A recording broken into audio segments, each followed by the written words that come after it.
آپ دیکھ رہے ہیں پنجاب رنگ نظارے یوٹیوب چینل، اور آج میں آپ کے لیے سرائے تھر کے ایک خوبصورت گاؤں کی معلومات لے کر حاضر ہوں۔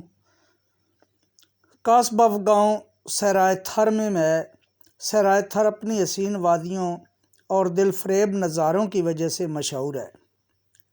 اس صحرا کا اصل حسن اس کے جاذب نظر اور قدیم تہذیب و ثقافت کے حامل گاؤں، دیہات اور قصبے ہیں۔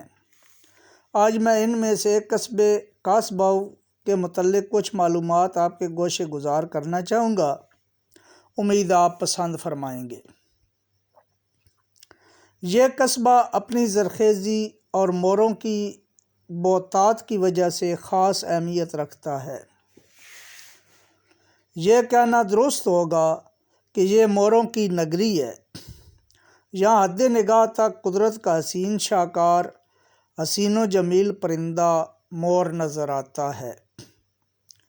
جب صحرائے تھر میں خشک سالی ہوتی ہے تب بھی اس علاقے میں لوگ زیر زمین پانی پر سال بھر کھیتی باڑی کر کے بغیر کھاد کے پیاز، مرچ اور بھنڈی کاشت کرتے ہیں۔ اس قصبہ کی سبزیاں کراچی میں مہنگے داموں بکتی ہیں۔ قصبہ قصبہ میں ایک مندر بھی ہے جسے راما پیر کا مندر کہا جاتا ہے۔ مندر کے قریب ایک بڑا میدان ہے اور اس میدان میں پجاری صبح صبح باجرہ ڈال دیتے ہیں۔ گاؤں بھر کے مور دانہ چگتے ہیں اور رقص کرتے ہیں۔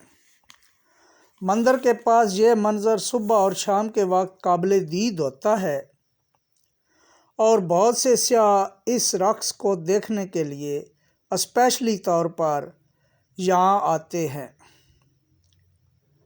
مندر میں ایک نابینا شخص یوسف فقیر بھی ہے جو صوفیانہ کلام اور قوالیاں گا کر سیاحوں کی توجہ اپنی طرف مبذول کراتا ہے اور سیاح بھی اس کے کلام اور قوالی سے محظوظ ہوتے ہیں۔